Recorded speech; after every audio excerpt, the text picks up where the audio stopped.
There's a pattern in history so precise it feels mathematical. A silent algorithm that governs the birth, the pride, and the death of empires. It begins with surplus, and faith grows into reach and ritual, and ends with debt and denial. No empire has ever escaped it. Not one. 5 centuries ago, Spain stood invincible. Galleons stitched oceans together. Silver from the New World drowned Europe in glittering abundance. But the shine concealed a fracture. Inflation wore on too many fronts, promises money could no longer keep. Within a century, the empire of God was bankrupt. Its coin distrusted its power, performed rather than possessed. Then came Britain, the merchant empire of steam and credit. The sun never set on its flag, and the pound was the hinge of global trade. Yet 2 world wars turned triumph into weight debt piled up. The gold drained out, and the map that once defined the world folded into memory. Then, the Soviet Union, steel oil and certainty. Tanks, rockets, parades of inevitability. And yet in 900 days it dissolved without invasion. Undone by arithmetic, the slogans could not silence. 3 empires, 3 deaths, 1 identical sequence, overreach, debasement, debt, hollow industry, social fracture. The clock never stops, it only counts down. And now America stands in the same merciless light, convinced that scale is immunity, that paper can replace production, that narrative beats numbers. The algorithm does not care, it tallies. Picture this: glowing cities dim, the currency thins, the noise fades. History isn't repeating, it's calculating. And the sum says we are already inside the endgame. Every empire begins as an answer to chaos. It imposes order, mobilizes talent, and converts scarcity into surplus. In the early chapters, strength is earned, institutions are lean. Money is tight, and ambition is tethered to production. People build because they must. Leaders restrain themselves because they have to. Power accumulates slowly, legitimately. Then, almost imperceptibly, the center of gravity shifts. Surplus turns into entitlement. Ranks calcify. Signals that once disciplined behavior price profit and pain are softened by policy and narrative. The state promises what markets cannot. The currency absorbs what budgets will not. And prestige masks the widening gap between image and output. The empire still looks strong. But the math has flipped. Collapse is not an event. It is a curve. It begins the moment obligations grow faster than capacity, when the cost of defending yesterday outruns the ability to create tomorrow. At first, nothing appears broken. The currency buys the army, deploys the bureaucracy administers. Yet under the surface, misallocation compounds. Capital seeks safety, not risk. Talent avoids invention for arbitration. The most brilliant citizens learn to optimize rules, not reality. The sequence is brutally consistent. Surplus finances reach. Reach requires force. Force demands money. Money invites distortion. When real savings can't bridge the gap, the system reaches for the softest instrument it possesses, its own unit of account. Debasement is never announced. It is rationalized. Temporary, necessary, managed. But price is memory, and money is trust made visible. When trust is spent to purchase time, time becomes debt. Elites face a cruel incentive. Reform is costly now. Delay is costly later. Politics chooses later. So the state stretches further abroad to project confidence and floods further at home to buy compliance. Entertainment rises, standards fall. The story of greatness grows louder to mask the quiet arithmetic of decay. Citizens feel it before they can name it. Effort no longer maps to reward. Rules are selectively enforced. Cynicism becomes a survival skill. Social capital, once the empire's cheapest funding, dries up. History's costumes change. The mechanism does not. Spain mistook bullion for wealth and traded industry for imports. Britain mistook victory for solvency and pledged the future to pay for the past. The Soviet Union mistook control for competence and smothered the oxygen of innovation. Different flags, same function when production cannot validate promises. Promises devour production. Power does not vanish. It turns inward. Maintenance replaces creation. Surveillance replaces trust. Bureaucracy multiplies. To manage the complexity of prior mistakes, adding friction where the economy needs flow. The currency carries the burden first as lubricant, then as crutch, finally as confession. By the time the charts go vertical, the decision was made years earlier. Arithmetic delayed is not arithmetic denied. The endgame is not purely economic. It is moral and institutional. A society that no longer expects tomorrow to be fairly priced will not behave as if tomorrow matters. Fertility falls, investment shortens. Education signals status more than skill. Politics rewards spectacle over stewardship. The cost of truth rises. The price of lies collapses. What was once a nation of builders becomes a nation of explainers. There's a cold clarity in all of this. Empires are not defeated by superior enemies. They are outlasted by reality. Reality enforces limits on debt, on distance, on denial. The empire that survives is the one that reattaches money to meaning and ambition to capacity before the compounding turns terminal. Most do not. They call exceptionality what is merely momentum. They call policy what is merely time theft. History proves it again and again. The curve begins with discipline and ends with stories. But stories cannot pay interest, and narrative cannot mint trust. When the numbers and the myth diverge, the numbers win. Always. Every empire begins in motion. Expansion is its nature. Restraint is its test. Stage 1 is overextension, the moment strength turns into structure and structure begins to consume itself. It always starts with a sense of destiny. Spain called it divine mission. Britain called it civilization. The Soviet Union called it ideology. America calls it democracy. Different banners, same instinct, the belief that influence must expand or it will die. In the early phase, expansion feels productive. It creates jobs, contracts, and pride. The fleets sail farther, the borders stretch wider, the capital hums. But every new outpost demands protection, every commitment demands cost. Soon, the empire is managing a map instead of mastering it. Bureaucracy grows in tandem with geography. Soldiers become tax collectors, and diplomats become creditors. The empire no longer produces wealth, it administers it. Spain bled itself across continents, defending territories that yielded less than the wars they required. Britain built coaling stations and forts from Gibraltar to Singapore until logistics devoured profit.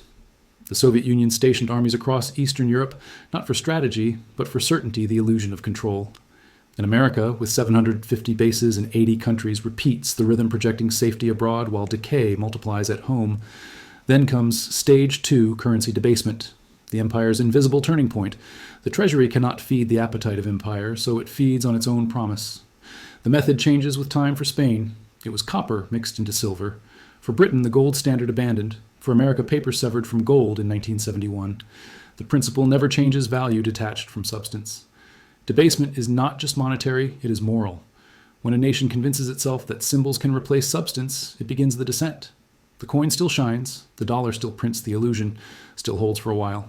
But under the surface, faith erodes. Inflation is not just higher prices. It is disbelief made measurable. By the time leaders realize the damage, the pattern is irreversible. The money that once fueled expansion now hollows it out. The army that once defended prosperity now depends on it. And the citizens who once built the empire now serve it not with loyalty but with necessity. The reach has exceeded the grasp. The empire stands taller than ever and begins to fall. When the empire can no longer fund its reach, Stage 3 begins, the debt spiral. It is the quiet addiction of all great powers, the illusion that tomorrow will pay for today. At first, borrowing feels like momentum. Credit lubricates expansion, smooths politics, buys loyalty. But each cycle of debt creates its own constituency. Generals who depend on contracts, voters who depend on subsidies, bureaucrats who depend on borrowed time. Spain borrowed from Genoese bankers to fight wars it could no longer win. Britain borrowed from America to win wars it could no longer afford. The Soviet Union borrowed from its future, draining its own economy to match an enemy twice its size. And now the United States borrows from its grandchildren to sustain the illusion of permanence.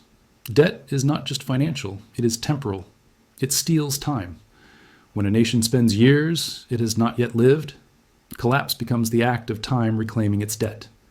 By the time the interest surpasses the growth, the empire no longer commands history, it serves it. Then comes Stage 4, loss of productive capacity. This is the hinge of collapse, the moment when the empire forgets how to make. For Spain, it was the easy silver that replaced work. For Britain, the post-war belief that finance could substitute for factories. For the Soviet Union, the obsession with quotas over innovation. And for America, it is the shift from producing to consuming an empire of imports and influence. The factories hum in foreign lands, the ships return empty, and the nation that once built the world now depends on it. Every empire outsources its soul before it loses its sovereignty. When making becomes beneath the elite and speculation becomes nobility, collapse is already arithmetic. The walls still stand, but the foundation industry's skill purpose erodes beneath them. Stage 5, social decay. This is the echo, the spiritual bankruptcy that follows economic exhaustion. When trust fades, cohesion dissolves. The rich withdraw behind walls of privilege. The poor retreat into resentment. Institutions become theater. Spain saw priests and soldiers replace innovators. Britain saw bureaucracy replace courage. The Soviet Union saw silence replace faith. And America now sees distraction replace truth. Crime rises. Birth rates fall. The educated emigrate. The talented disengage. The empire still speaks of greatness, but no longer believes in it. And as belief collapses, the silence spreads a quiet acknowledgement that the golden age has passed, that the future has been mortgaged, and that no policy, no speech, no election can reverse the mathematics. By the time the people realize what has happened, it is too late to stop it. The spiral has become gravity, and gravity never negotiates. When faith in the currency breaks, the empire enters stage 6, loss of reserve status. This is the moment the world quietly walks away. Allies diversify, creditors hedge. The empire still prints, but others stop believing. Trade that once flowed through its veins begins to bypass it. For Spain, silver coins were once the global standard. By 1650, they were treated like counterfeit. For Britain, the pound sterling defined the global economy. By 1971, the world turned to dollars, and now the dollar itself trembles. You don't need a collapse to lose power, just indifference. When nations no longer need your currency, your empire ceases to be indispensable. It's a slow death disguised as continuity. The printing continues, the markets trade, the diplomats meet, but behind the form, the function has died. Stage 6 is the most deceptive because the empire still looks alive. The architecture stands, the language dominates, the rituals persist. But liquidity is loyalty, and loyalty cannot be borrowed. When money loses meaning, promises lose force. For America, the early tremors are visible, central banks hoarding gold oil priced in multiple currencies. The BRICS alliance testing alternatives. The dollar's supremacy is still vast, but supremacy is not stability. History moves quietly, then suddenly, and then the curtain falls. Stage 7 collapse. Not gradual decline, but implosion. The moment when complexity overwhelms control, when debts exceed belief, when the empire cannot finance its own defense. For Spain, it came with rebellion and bankruptcy. For Britain, with surrender to dependency and irrelevance. For the Soviet Union, it happened in less than 1,000 days of political evaporation. Collapse is not destruction, it's revelation. It reveals what was always hollow, the overvalued coin, the empty institution, the exhausted idea. It happens when the empire's myths finally meet its mathematics. At that point, no reform, no revolution, no rhetoric can reverse the equation. And after the silence comes memory. The world remembers the monuments, the language, the art, but not the excuses. Rome left roads, Spain left cathedrals, Britain left bureaucracy, the Soviets left ruins of ideology. Each empire believed it was the final form of civilization. Each became a museum for the next. What remains is not empire, but echo. A memory of order built on chaos, now return to it. The algorithm completes its cycle, resets the board, and waits for the next civilization to believe it has beaten time. Section 1, the mirror of the past. History doesn't repeat, it synchronizes. The sequence that once consumed empires of gold and coal now unfolds in algorithms and credit. The symbols have changed, the mechanism has not. In 2025, the world's dominant power faces the same invisible arithmetic that destroyed its predecessors. America today stands at stage 5, staring into 6. The signs are everywhere. 750 military bases stretch across 80 nations. The cost of global reach exceeds the benefit. Recruitment falls while obligations multiply. The dollar, once the world's anchor, is now its risk.